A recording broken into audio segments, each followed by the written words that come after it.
लूका की इंजील उसका 17वां बाब जो कि 37 आयात पर मुश्तमिल है। फिर उसने अपने शागिर्दों से कहा, ये नहीं हो सकता कि ठोकरें न लगें, लेकिन उस पर अफसोस है जिसके बाइस से लगी। इन छोटों में से एक को ठोकर खिलाने की बानिस्बत उस शख्स के लिए यह बेहतर होता कि चक्की का पाट उसके गले में लटकाया जाता और वो समुद्र में फेंका जाता। खबरदार रहो, अगर तेरा भाई गुनाह करे तो उसे मलामत कर, अगर तौबा करे तो उसे मुआफ़ कर। और अगर वो एक दिन में 7 दफ़ा तेरा गुनाह करे और 7 दफ़ा तेरे पास फिर आकर कहे कि तौबा करता हूँ, तो उसे मुआफ़ कर।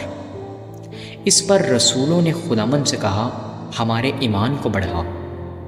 खुदामंद ने कहा कि अगर तुम में राई के दाने के बराबर भी ईमान होता तो तुम इस तूत के दरख्त से कहते कि जड़ से उखड़कर समुद्र में जा लग, तो तुम्हारी मानता। मगर तुम में से ऐसा कौन है जिसका नौकर हल जोतता या गलाबानी करता हो, और जब वो खेत से आए तो उससे कहे कि जल्द आकर खाना खाने बैठ, और ये ना कहे कि मेरा खाना तैयार कर, और जब तक मैं खाऊं पीऊं कमर बांध कर मेरी खिदमत कर, उसके बाद तू खुद भी खा पी लेना। क्या वो इसलिए उस नौकर का एहसान मानेगा कि उसने उन बातों की जिनका हुक्म हुआ तामील की? इसी तरह तुम भी जब उन सब बातों की जिनका तुम्हें हुक्म हुआ तामील कर चुको, तो कहो कि हम निकम्मे नौकर हैं, जो हम पर करना फ़र्ज़ था वो ही किया है। और ऐसा हुआ कि यरूशलेम को जाते हुए वो सामरिया और गलील के बीच से होकर जा रहा था, और एक गांव में दाखिल होते वक्त 10 कोढ़ी उसको मिले। उन्होंने दूर खड़े होकर बुलंद आवाज़ से कहा, ऐ यस्सू, ऐ साहिब, हम पर रहम कर। उसने उन्हें देखकर कहा, जाओ अपने ताएं काहिनों को दिखाओ। और ऐसा हुआ कि वो जाते जाते पाक साफ हो गए। फिर उनमें से एक ये देखकर कि मैं शिफा पा गया, बुलंद आवाज़ से खुदा की तमजीद करता हुआ लौटा और मुंह के बल यस्सू के पाँव पर गिरकर उसका शुक्र करने लगा, और वो सामरी था। यस्सू ने जवाब में कहा, क्या 10 पाक साफ ना हुए? फिर वो 9 कहाँ हैं? क्या इस परदेसी के सिवा और ना निकले जो लौटकर खुदा की तमजीद करते? फिर उससे कहा, उठकर चला जा, तेरे ईमान ने तुझे अच्छा किया है। जब फरीसियों ने उससे पूछा कि खुदा की बादशाही कब आएगी, तो उसने जवाब में उनसे कहा कि खुदा की बादशाही ज़ाहिरी तौर पर ना आएगी, और लोग ये ना कहेंगे कि देखो यहाँ है या वहाँ है, क्योंकि देखो खुदा की बादशाही तुम्हारे दरमियान है।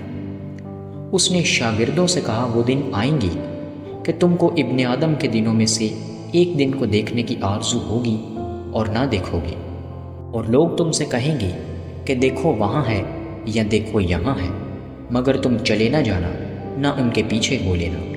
क्योंकि जैसे बिजली आसमान की एक तरफ से कौंध कर दूसरी तरफ चमकती है, वैसे ही इब्ने आदम अपने दिन में ज़ाहिर होगा।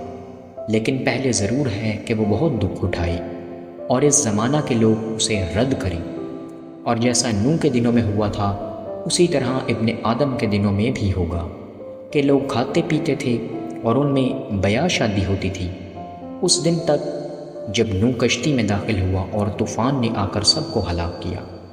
और जैसा लूत के दिनों में हुआ था कि लोग खाते पीते और ख़रीदो फरोख्त करते और दरख्त लगाते और घर बनाते थे, लेकिन जिस दिन लूत सदूम से निकला, आग और गंधक ने आसमान से बरस कर सबको हलाक किया।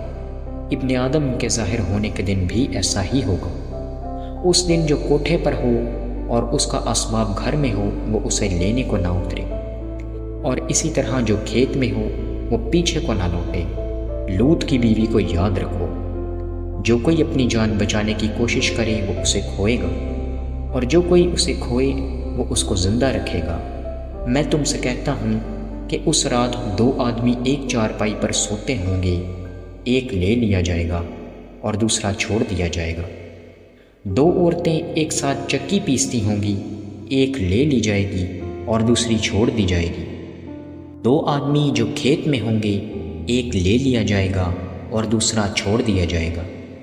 उन्होंने जवाब में उससे कहा, ऐ खुदावंद, ये कहाँ होगा?